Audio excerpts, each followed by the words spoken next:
নপুর, ওনাকে জিজ্ঞেস করো আর একটু মাংস কি দেবো। গোপাল কাকা, কেমন হয়েছে রান্না? আমাদের রান্না ভালো লাগছে তো আপনার? আর একটু মাংস দিই। আসলে আপনি হয়তো অনেক ভালো ভালো খাবার খান, তাই হয়তো আমাদের রান্না ভালো লাগছে না। কি বলছো কি তুমি? এমন সুন্দর রান্না তো আমি বাপের জন্ম খাইনি। খাবারের সাথে সাথে হাতটাও খেয়ে নিতে ইচ্ছা করছে। সত্যি বলছেন আপনি? সত্যি বলছি, একেবারে অদ্ভুত হয়েছে রান্না। তাহলে একটা অনুরোধ করব আপনাকে। হ্যাঁ, যা বলবার আছে নির্দ্বিধায় বলো। তোমরা আমার যা উপকার করলে তার বদলে আমার সামর্থ্যের মধ্যে যা হবে আমি তোমাদের জন্য করতে পারি। বেশি কিছু করতে হবে না। আসলে আমার শাশুড়ি মা খুব ভালো মুরগির মাংস রান্না করতে পারে তো। আর আমরা এই বন্যার দিনে গ্রামে মুরগির মাংস রান্না করে বিক্রি করবার জন্য ভাবছি, কিন্তু গ্রামে আমাদের কেউ সাহায্য করছে না, আর আমাদের কাছে অত টাকাও নেই। তাহলে কোনো চিন্তাই করতে হবে না তোমাদের। এমনিতেও বৃষ্টি 1-2 দিনের মধ্যে কমে যাবে। আমি তোমাদের মুরগি দেব। প্রথমে তোমাদের টাকা দিতে হবে না। বাজার থেকে সবচেয়ে সস্তা এবং সবচেয়ে ভালো মুরগি আমি দেব। তোমরা ব্যবসা শুরু করো, তারপর গুছিয়ে নিয়ে আমাকে অল্প অল্প করে টাকা দেবে। আমরা সারা জীবন ব্যবসা করবো একসাথে। আপনি বড় উপকার করলেন কাকা। আমরা এটা নিয়ে চিন্তায় ছিলাম যে কিভাবে শুরু করব। দেখো, সত্যি কথা বলতে কি, মানুষ তখনই সাহায্য পায় যখন সে নিজে অন্যকে সাহায্য করে। তুমি নিজে আমাকে এত বড় সাহায্য করেছো, তার বদলে তো আমি সামান্য একটু প্রতিদান দেওয়ার চেষ্টা করছি। কাকা বাবু, একটু বাইরে আসলে ভালো হয়। তাই তো ভাবছি, এমন সুগন্ধ কোথা থেকে আসছে। এই বন্যার সময় তোমরা মাংস কোথায় পেলে? আর হঠাৎ করে তোমরা মাংস বিক্রি করতে আসছো কেন? আর যদিও তোমার রান্নাটা তোমরা ভালোই পারো, সেটা আমি শুনেছি। আসলে আমরা তো জানি গ্রামের মানুষ সবাই মাংস খেতে চায়, কিন্তু এই বন্যার মধ্যেও কেউ পারছে না। সামান্য খাবারের অভাবে তার উপর আবার মাংসের কথা তো দূরেই থাক। এদিকে বন্যার দিন গরম গরম মাংস ভাত খেতে খুব ভালো লাগে। তাই আমরা এখন এক ভালো মানুষের সাহায্যে খুব ভালো মাংস জোগাড় করে রান্না করে নিয়ে এসেছি সবার জন্য। তোমরা কি আমার বাড়ি থেকে শুরু করছো নাকি? হ্যাঁ কাকা, আপনি গ্রামের সব থেকে অভিজ্ঞ মানুষ। আপনি যদি খেয়ে একবার পছন্দ করেন তাহলে সবাই নেবে, আর নিশ্চয়ই পছন্দ করবে। আচ্ছা, দাও দেখি এক টুকরো এখন খেয়ে দেখবো, বাকি পরে খাবো ঘরে বসে আরাম করে, বুঝলে? খেয়ে বলুন তো কেমন হয়েছে।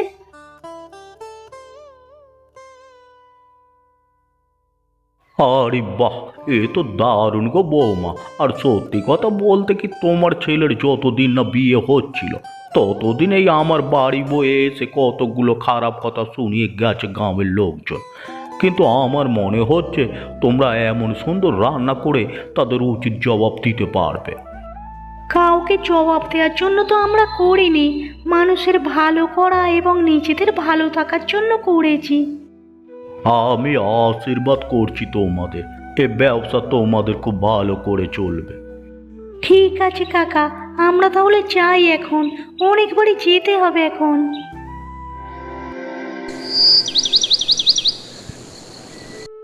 আমাদের বাড়ি থেকে তো চলেই গেছিলে, আবার ফিরে এলে কেন? আর শুধু তো ফিরেই আসোনি, কাদেরকে মুরগি দিচ্ছ সেটা তো আমাকে কিছুই বলছো না। ব্যবসাটা তুমি শুরু করেছিলে বলে যা ইচ্ছা তাই করবে? ভুলে যেও না, ব্যবসার আসল মালিক এখন আমি। দেখ, আমি এখনো পর্যন্ত কোনো খারাপ কাজের উদ্দেশ্যে কিছু করিনি।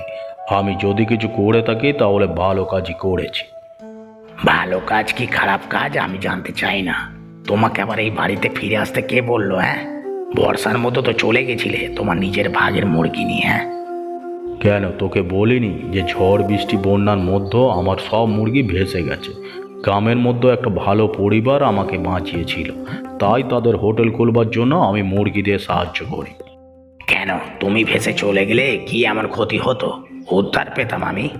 এই বাড়িতে যদি থাকতে হয় তাহলে এই খামারের ওপর তোমার কোনো অধিকার থাকবে না, আর 1 টাকাও পাবে না। এই ঘরে তোমার আশ্রয় হবে না। কি বলছিস কি তুই বাবা? আমি তোর জন্ম দিয়েছি আর তুই আমাকে ঘর থেকে তাড়িয়ে দিবি? শুধু তাই নয়, তুমি থাকবে গিয়ে ওই মুরগির খামারে। মুরগির খামারে থাকতে হবে না গোপাল কাকা তোমাকে। তুমি আমাদের এত উপকার করেছো, চলো আমার সাথে আমাদের বাড়িতে গিয়ে থাকবে। ও, তোমরাই তাহলে সেই মহান মানুষ। যে ছেলে তার বাবার সাথে এমন ব্যবহার করতে পারে, তার সাথে 2 মিনিটও কথা বলার আমার ইচ্ছে নেই। তোমার বাবাকে আমি নিয়ে গেলাম সঙ্গে করে।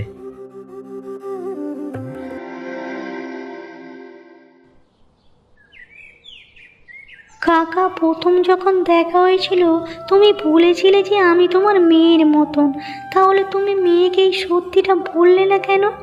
তুমি যদি প্রথমবার আমাদের সব কথা বলতে, তাহলে তো তোমাকে এত অপমানিত হতে হতো না, আর প্রথম থেকে আমাদের বাড়িতে থাকতে।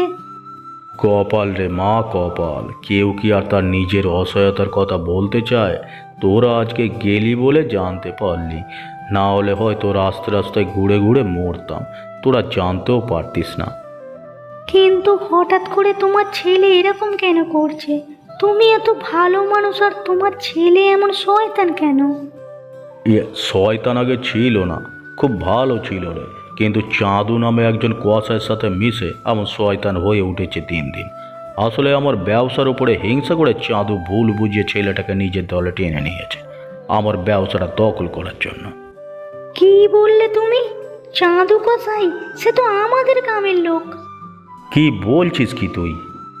হ্যাঁ, ঠিকই কথা বলছি। ও তো মহা শয়তান। আগে আমাদের পিছনেও লাগতো, কিন্তু এখন দেখছি শুধু আমাদের পিছনে নয়, সবার ক্ষতি করছে। আর এটা আমি কিছুতেই হতে দেব না। কিন্তু কি করবি তুই?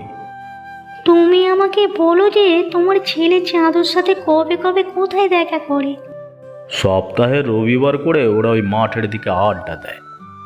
এখন তো বৃষ্টিও থেমে গেছে, আর কালই তো রবিবার। কালকে ওদের ব্যবস্থা করব।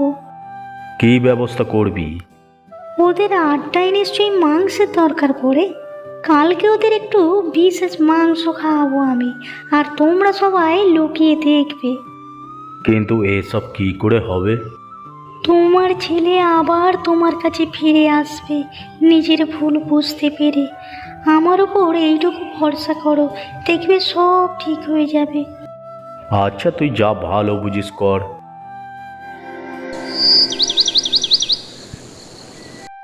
কি চাঁদু, এতদিন গ্রামে মাংস বিক্রি করছি বৌমাকে নিয়ে, সবাই মাংস খায়, তুমি তো খাও না। আর তোমার এই নতুন বন্ধুটা এসেছে, একে নিয়েই তুমি এই বৃষ্টির দিনে মাংস খাওয়ার উপযুক্ত সময়। আরে চাঁদুদা, খাও খাও, এটা খেলে পয়সা দিতে হবে না তোমাকে। আরে এরা মাংস রান্না করে আমার বাবার দানের মুরগিতে, ওর ওপরে আমাদের অধিকার আছে। তুমি খেয়ে দেখো, তারপর আমি খাবো। তোমাদের এই মাংসের হাঁড়ি আমাদের সামনে নামিয়ে রেখে যাও, না হলে কিন্তু পরদিন থেকে আর মুরগি পাবে না। ঠিক আছে, খেয়ে দেখছি কেমন হয়েছে।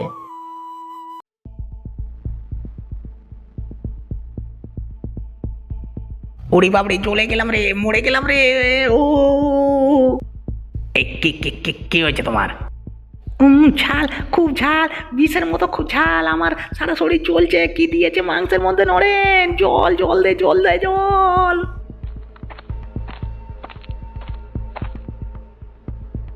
জল কোথায় আছে সেটা একমাত্র আমরা জানি, কিন্তু বলবো না।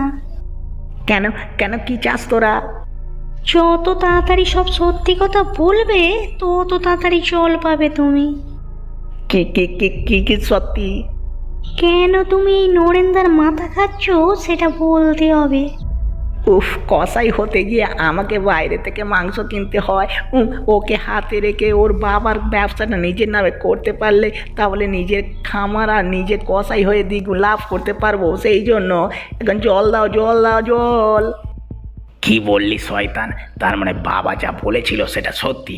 তুই আমার কাছে বাবার নামে যা বলেছিলি সব মিথ্যে। বাবা, আমাকে ক্ষমা করে দাও। আমার চোখ খুলে গেছে, আমি সব সত্যি বুঝে গেছি। এ জল কই, কই জল, জল কই? জল আছে ওই গ্রামের বাইরে, যদি এক্ষুনি চলে না যাও এখান থেকে তাহলে কিন্তু লোকজন ডেকে মার খাওয়াবো। তাড়াতাড়ি যাবে কি না? ও বাবা যাচ্ছি বাবা, যাচ্ছি যাচ্ছি, উহু বাবা উ। দেখেছে তো, লোকের পিছনে কাটি করে নিজে বড় লোক হতে চাইলে কিরকম ভাবে শাস্তি হয়। উড়ি বাবা উড়ি উ। এরকম আরও মজার মজার গল্প দেখার জন্য আমাদের চ্যানেলটিকে সাবস্ক্রাইব করতে ভুলবেন না।